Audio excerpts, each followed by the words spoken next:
we'll be able to continue with the series tonight, since it turns out that the Sheriff's Department in Birmingham has seen fit to release our fine choir director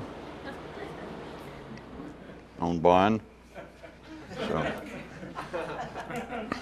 at least we can press on. The rest of the series, or at least tonight's, the message is entitled, "This Groove is Bad." Well, to an earlier generation, it was known then as, "Get up off of that thing, think and you'll feel better."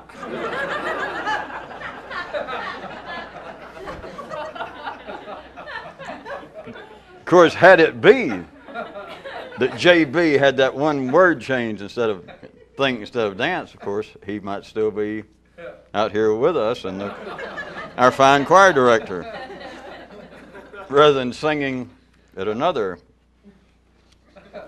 place where, well, here we go. I was going to refer back to a little story that we had run past us recently, if you recall. It was supposedly about a kid who, after watching the news for a while, examining the so-called news in contemporary times, turned to his old man and said, "Why do they call it the news? Because there's never anything new." Now, we have hit this idea once or twice, sort of glancing blows. Just do, without any of you newer people who might think you're interested in this, thinking this as any sort of criticism of the news media. You do need to just simply realize that that which is called the news operates at its own tempo. Now, the so-called, well, the reality of the conveying of the news now is of a more speedy, a different level of delivery than it was, we'll assume, in dear Plato's time. Or even John Locke, they had to go around from door to door insulting one another and talking about one another, whereas now you can stay home and turn on the T and the V. But it still operates at a certain level. And there is a kind of justification if you're trying to look from a certain kind of unnatural, unordinary view. Surely all of you know this. With it being no criticism, it's simply this. You can turn on the news every morning, the radio, or you can turn on every afternoon. You can pick up the daily paper. And in one quite real sense, there is nothing new. And that's not just philosophical. It's not just saying, well, it's always been wars, it's always been conflict, and so what's the difference? All we've done is change the name of the players. It's even more than that. It is simply that what life now is pleased to have man call the news in particular, and even though I was defending us, trying to protect you against any ordinary sarcasm, you might care to note there is a small laugh here that life even now has men calling this the news and information age, which is one way to throw around a term to really show that you are with it. That we are, and it's, relatively speaking, it can be called that. I mean, they don't need my permission for me to say it can be called that. They are already calling it that. And to show that you are at the cutting edge of dullness, of civilization. It's to say something about, well, here we are in the information and news age. That is where the power lies now. The wealth is to be made. But again, I refer you back. Just consider that in one sense, that which constitutes the news. I know things happen. An earthquake can happen overnight. A government can fall. But just think about it. Most of you are literate and every now and then keep up with the news. On just a weekly basis, much less a monthly or yearly basis, that which is called the news, for you to sit down, if you take it seriously, and to pick up Time magazine or the Times for the day, the daily paper, to turn on the network news, it amounts, notwithstanding that there was some transient systemic anomaly, such as a tidal wave. What's that going to take up out of the 30-minute newscast? The rest of it is going to be, the news is going to amount to this. that the economic forecasting department at Harvard today says, nay, nay, contrary to what Princeton said yesterday, it is almost certainly a distinct possibility that we may definitely, under certain conditions, have a recession starting sometime in the next few months. And they'll take a minute or so of that, and they'll call in a talking head, not David Byrne, but some expert, and he'll go, yes, yes, yes, right. And then tomorrow, another couple of minutes will be taken up with just almost the opposite, or some variation. The point being, you can listen to this, and it's just a hobby, unless you're an ordinary person. Then I guess you're taking notes and really believing this. But it's just a hobby to hear the news. But I'm just wanting to get the groundwork for you to realize, without any sort of criticism, no ordinary conspiracy theories, no ordinary ones, that what is called the news, in a sense, truly is not new. That there's simply a way that you can see this, and it's not just, of course, out there. It has to do with the kind of orderly growth of life at the secondary level. But the very thing that's called the news, compared to some other things, could be seen as being a fair example of that which indeed is not new. But here we go. So you got your feet there, we'll assume. All right, now there is to get outside where I was trying to get you to stand and look, there's a way in which to see that life uses this, that it continually, long before today in the information age, but life continually offers up this kind of non-news news. And what it does is keeps man far away from the possibility of any real news. Now, as long as you believe that whatever it is, wherever you're getting it, in whatever era, but of course we're talking about now, but it would be true another time. As long as you're believing that what you're getting is the news, then you won't go out and be mucking about trying to find it. In times past, it's of no great importance to us, but even when you did not have print and electronic media, thousands of years ago, you had the same sort of situation going on, but just operating at a different tempo. That which has always been presented to man as news always is in the words of others, the retelling of something. And nowadays, if some of you are looking blank, nowadays what would happen? One more time for you. Anybody that's new, this is not an attack on the nature of man. But nowadays, what would happen if you were living in an area, or visiting in an area, and there was an earthquake? And you were there, and you looked up and trees and stuff is shaking. Or a volcano, you're there. What would you do if you're ordinary? It's very likely, not only would you run back to your hotel, but you'd run back to your hotel and turn on TV, hoping that they pick up CNN so that you could see it on television. And you could explain in some way, if I was standing there as some smart ass and said, you mean you run out of the street, you could have seen that personally. Or the overthrow of a government, and you ran inside so that you see on TV, this is some kind of insanity. Now, nobody would ordinarily do this. But then ordinary intelligence could, being as grand as ordinary intelligence is, could defend itself. I can do it for you. They say, oh no, I'm not stupid. What I wanted to hear was the commentary. I mean, I couldn't tell everything that was going on. Sure, I saw the volcano about to erupt. I didn't come inside just to see it on TV. I wanted to come inside and see how bad it was, or whether it spilled over on the far side and destroyed any property or people. It's not quite that simple. There is a reality of what I just pointed out, that people would be inclined to try and get back to their hotel or their homes if they live there nowadays, turn on the TV and to see what was actually happening out there, but to see it here. Why? It's not stupidity. It's not the evil, ordinary conspiracy of television. It has to do with what I am inferring, that life serves up a kind of non-news news,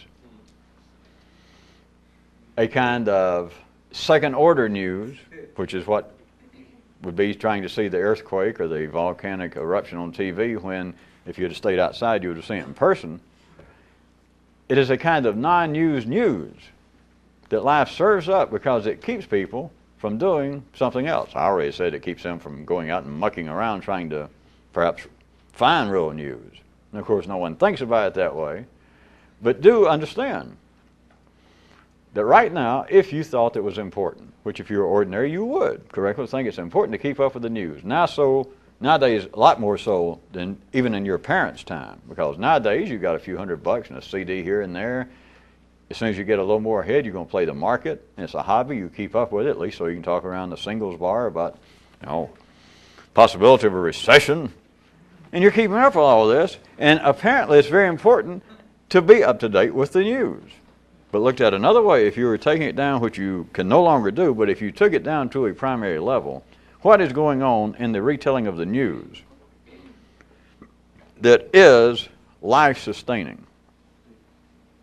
And yet, of course, that would not do nowadays. You would not be living in the secondary civilized world if you're ordinary without the importance of keeping up with the stock market, even if you had no money in there. But just so you could talk at the office, just so you could talk at a bar. You'd never get laid with let's say some of the women or people opposite sex that you're hanging around if you couldn't banter around a little bit about the stock market. So it is, in other words, you might not even get sex. If you didn't know some of this irrelevancy that, you're trying to hit on this woman, I'll take a male view, and you're saying something about, well, I hope you don't have a lot of money in some sort of static or any long-range government or corporate bonds, because I just heard Professor so-and-so at Harvard say, and she goes, that was yesterday. You didn't hear the report that came out, and there it is. You are now indirectly, you might say, harming the possibility of the human race continuing. You're not going to have any sex, at least with her, just on the basis that you were so dumb that you're one day behind on the forecast, the predictions about a recession or not a recession.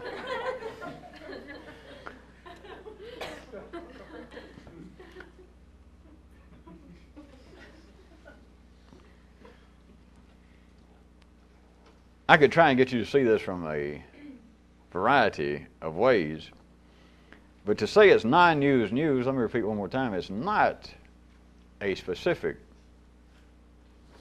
conspiracy that life has got this great big secret and it just doesn't want anybody to know about it, and so it invented General Sarnoff and then made him invent TV. Well, it wasn't him. He invented shipwrecks. No, I don't know. To have somebody invent TV just so that people wouldn't go out and find the secret. It's not that. It has to do, when I say that life continually offers up non-news news, it's not just that this is a straightforward trick of some sort. It's not that it's just a manipulation of men's mentality just to keep them distracted. That's operationally the way that you could look at it, that it works out. But it does it for a purpose, for life's own purpose. The easiest, instead of me just going into endless, perhaps seeming endless, number of ways to look at, consider again the need for orderly and, in a sense, slow, from certain views, the growth of the secondary world. The growth of man as fed, as fueled, as transformed by this. Not below this level, not back at the primary level, which is now of no great consequence, at least in our part of the world. And so you are dealing with a kind of slow, relatively speaking, orderly growth that is the growth of life via man. It is tied to, everybody's heard this term, anchor people, and probably you have pick up a newspaper and think, well, I wasted my quarter. Boy, what a slow news day. Or if you turn on the news and they start off and the lead story is something about a fungus on the tuber crop in your neighborhood, then you can assume it's, as they call it, a slow news day. But in a sense, what I'm referring to of life offering up this continual diet of non-news news, it's like this slow, orderly growth in the secondary world, which is the only world where you have news. At the primary level, if we were going to even just artificially, verbally, talk about a kind of former, or even possibly now, primary-based, exclusively primary-based life, there'd be no news. If we were just dealing with sex, sustenance, and shelter, there wouldn't be any news, even if men could talk. which would be an oxymoronical condition if we were still at the primary level. But there would be no news. You understand that, don't you? If your neighbor went out and found a place where he could just go over and pick up all kinds of food every day, it was just there, he is not going to consider that it in some way that he is the progenitors of a Dan Rather. He is not going to feel it's his inalienable duty to come tell you where you can go find this food. He is not going to be the bearer of news. News, information from person to person only comes about in the secondary world. It's the only place it is necessary. And so when I say that it is non-news news, it is not that it has no value, but on the basis of the actual definition, or one of them, of new, that which is fresh, that which is whatever else, you can fill it in as well as I can, that, I didn't know that, or boy, here is something that's actually new. It's non-new news. But it's on the basis that I was going to say, if you can see, which shouldn't be that hard, that life in man, through man, grows at a kind of slow, obviously stable and gradual, but a kind of slow pace. If you can see that, you can see that it is operationally synonymous with slow news days all the time. Can you see it that way? Other than these little unexpected glitches, such as an unfortunate earthquake. Other than that, every day is a slow news day, but instead of them all starting out every day, and I assume some of you are already beginning to suspect that you do not have to take all this having to do with you and a television, it's you and your perception of life, and what life, the information that life seems to make available. That every day it's almost as though that the information available, and you don't have to just look out there, that you wake up and you have news for you. I mean, who better than Peter Jennings and all those people? You, hey.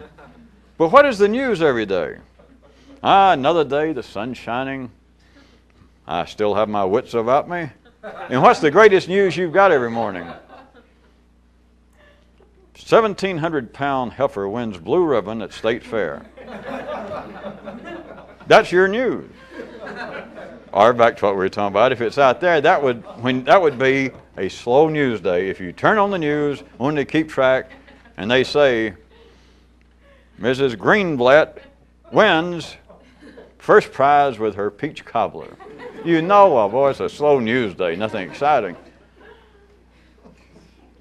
That is operationally synonymous, though, with the information, form of energy, with the information that is flowing continually through man, and it is, in a sense, non-news news. And before I take the next step, let me repeat. Operationally, this has a distinct purpose, not to delude man. For one thing, I don't think he needs it. You can work on that yourself.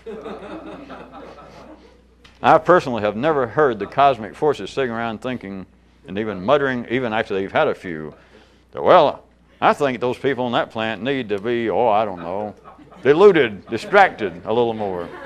Now, of course, maybe they knew I was hanging around, they just didn't want to say anything. I don't know. But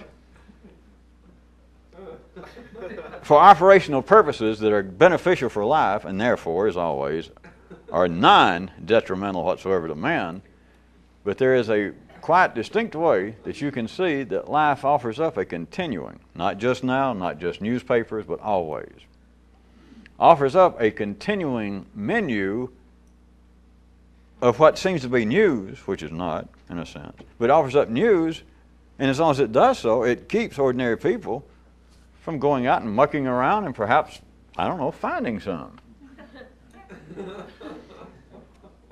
Now could we take the next logical step? How about this? Instead of us just talking about news, how about this? As long as you believe that what you're doing is thinking, you won't go chasing any other possibility. Because that's what we're talking about. The hell with the news and the newspaper. As long as you think that as long as you believe that what you're doing, as long as you believe that I think, then you won't try to think. Which is the most direct way to put it. But notice I started off with the more flabby version. Still had a tassel or two and at least a G string. But the real version is, as long as you think, you won't try to think. Which I guess if your mother was frightened by Ginsburg, you might think that was some up-to-date sentiment that was so silly and enigmatic that, hell, it probably means something if you lived on the left coast. So we'll expand it. But the real version, the simple version is, as long as you believe you can think, you won't try to think. A little more socially acceptable, perhaps. As long as you believe that what you're doing is thinking. That is, as long as you believe what you're getting is the news. Right. As long as you believe that what you're doing is thinking, then you're not going to try any other possibility. You're not going to try to do anything else. Now, you'll try to do this, because it's part of thinking. You will try and get more what? No. Knowledge. But you do not question the activity called thinking, so long as knowledge would seem to be the proper conclusion to thinking, then no one will dwell on any other possibility. No one will certainly try and ponder or pursue that which would be the true processes. Because as long as you're accepting what you do at the ordinary level is thinking, as long as you do that, then the proper, it's inescapable, the proper conclusion to thinking at all times is knowledge. And so long as you do that, you cannot pursue any other possibility. You will take what you do as thinking, not knowledge, because there's a range, obviously, to where people will pursue additional knowledge. They may call it instruction, experience, additional info, but they are looking at the conclusion, what is wired in to be the assumed, the unanalyzable. Proper conclusion to this activity is knowledge. And so long as you do that, you will not try and consider the process. As long as you take what seems to be the news as the news, whether you like it, whether you think it's worthwhile, whether you agree with it, as long as you just accept, well, that is the news. It doesn't interest me, I don't care about it, but that is the news. As long as you do that, you're still safe. Even if you don't have a TV, if you never read the paper, you're still playing along. As long as somebody says, what do you think about the events in Hungary? You go, Jesus, I hadn't seen a paper in years. I just quit. You're still playing along because you take the news as being the news. You may say, well, I just decided, I just quit worrying about it. I got better things to do. To hell with it. You're still taking it as the news. It is the same kind of parallel. So you don't say, well, wait, we could change the news. You can't change the news. Anybody knows that. And so long as you take, now instead of the news, as long as you take what you do as thinking, then you will not try and alter the activity. You'll try and alter what seems to be the proper conclusion, that is the function of this, like, well, I need more knowledge, or I need less knowledge. As long as you take that this is based upon a conclusion, that it is oriented to an object, to a conclusion, then you will have to, perforce, take what you do now as thinking.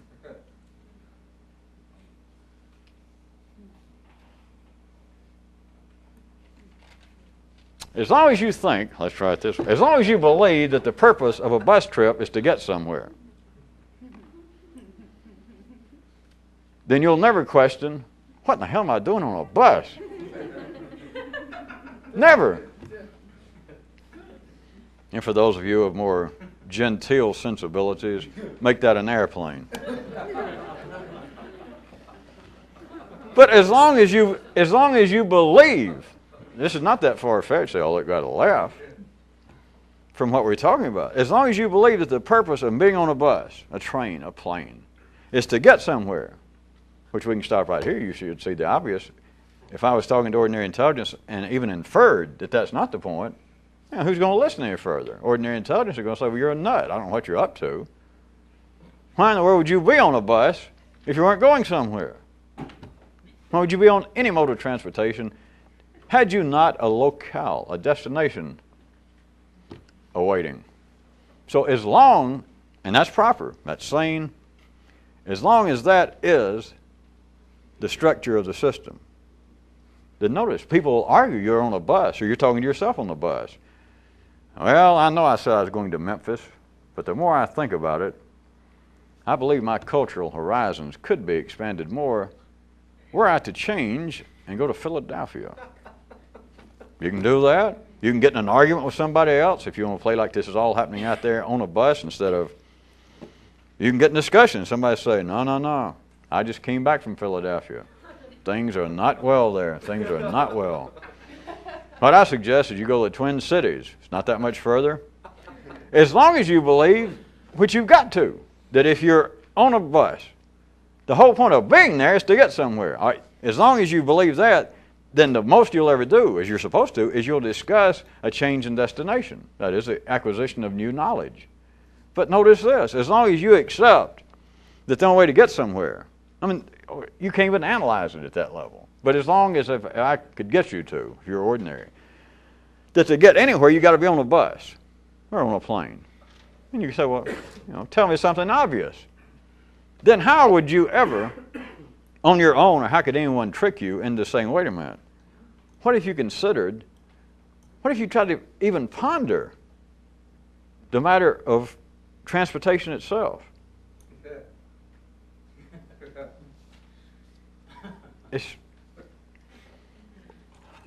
Ordinary intelligence would just be exasperated. They could say, well, all right, what you're saying almost makes sense, but what's the point? I mean, the sentence makes a little sense. As long as you believe that what you're doing is thinking, then you won't ever question the activity. You'll question what seems to be its object. Well, let's see. Now, I've been thinking about this matter, and I'm not sure, well, I said I was, and I was at a party, and somebody says, that is not the way you pronounce that word. Or you have got the facts wrong. You have not been keeping up with the latest economic paradigms coming from Berkeley. So you think, well, all right, I do need, maybe I need more information. I guess I'll put my foot in it. But as long as you accept that you've got to be on a bus, you'll entertain all sorts of other possibilities of strangers saying, well, you don't want to go to Minneapolis, St. Paul is nothing like it used to be. You've got a ticket to Memphis. I'd go back to Memphis. You'll entertain that. You'll argue with yourself. You'll argue with the driver. Planes will go by, banners saying, don't go to Memphis, and you'll look out there. But you will never question actually being on the bus.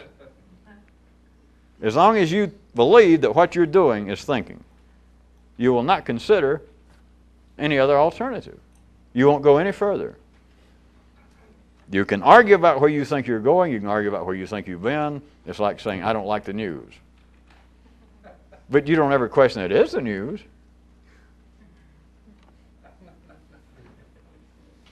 I bet even none of you are stupider than I am in that sense. I bet you wouldn't go out and try to tell somebody, hey, you know what they call the news? And everybody goes, yeah. Some people go, yeah. Some people go, yeah. Some go like, I don't care. But they all go, yeah. You said, I got on good authority that's not really the news. What will you be expecting? Somebody to hand you a hot fried pie? Somebody to ask if you've ever considered seeking elective office?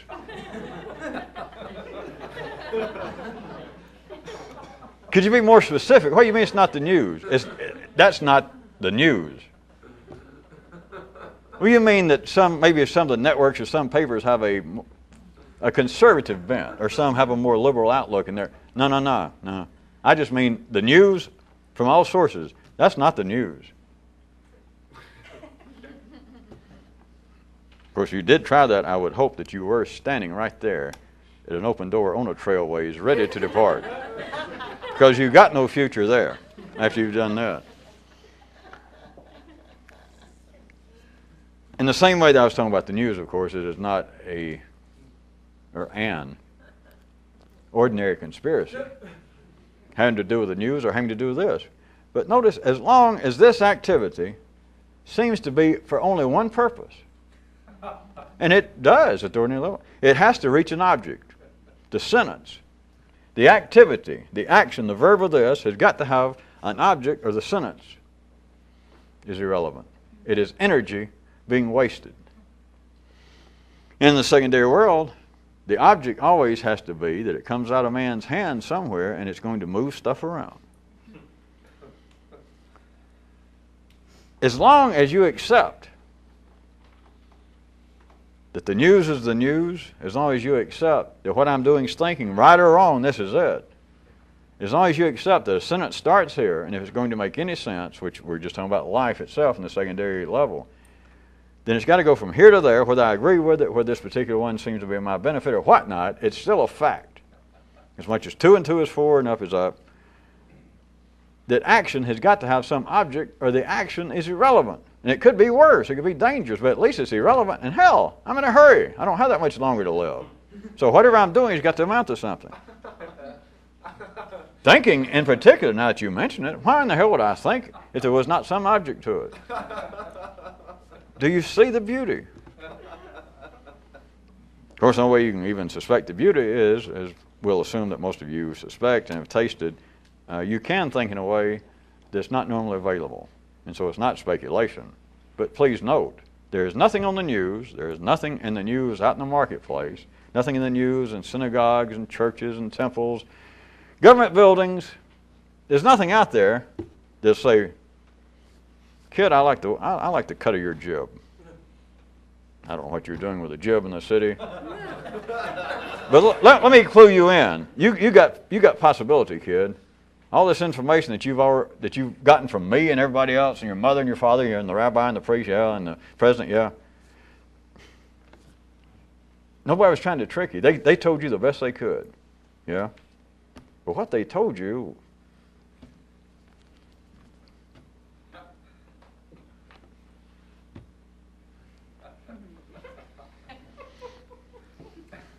who's to tell you that? Nobody.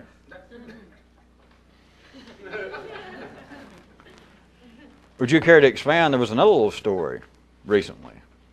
Do you remember? It was about, the story went like this, that there was in the city a currently popular author. Whilst being interviewed, he attempted to explain, being the humble sort that he was, his popularity by saying, regarding his writings, his books, that, well, you know, as far as I'm concerned, all I'm doing is I'm saying aloud, that is through his books, I'm saying aloud what everybody else is already thinking. Which has been said many times. I didn't make that up, by the way. That's a good thing about life, as I point out, you don't have to make anything up. You don't have to pay for material either. But that is an old line, but somebody said it just last week on national television, so this is fresh news. But now think about that. It flies, it's comforting, it's gradual, it's neat from all sorts of different directions. That, well, in my books, in my writings, I'm only saying aloud what everyone else is already thinking. This is always good with anything that even approaches the area of religion, spiritual upliftment, nowadays pop psychology, serious psychology, philosophy. But if on some large scale there is some validity to that, then would you realize that this sort of stuff would be the living anathema of the popular. Because this sort of thing is going to say aloud what nobody has ever been thinking. And of course that's not literally true, because if it did that in the way in which maybe some of us would like it, then it would either be absolute silence or we'd be speaking an unknown language. And so it has to be reasonably, you think. Yes, that's English, yes. That sentence almost, by God, could be diagrammed. But the energy intent, and I'm not just talking about just between you and I staying here today, it's always been, in this kind of revolutionary activity, it's always been the antithesis of what's going on at the ordinary level. Not that it always makes some sort of indelible mark historically that everyone can look back to, but I'm telling you at the time, some little group somewhere 5,000 years ago, 2,000 years ago, here and there all over the planet, doing this sort of thing, what was going on, the intent behind it, was just the opposite insofar as, well, the popularity of what I have to say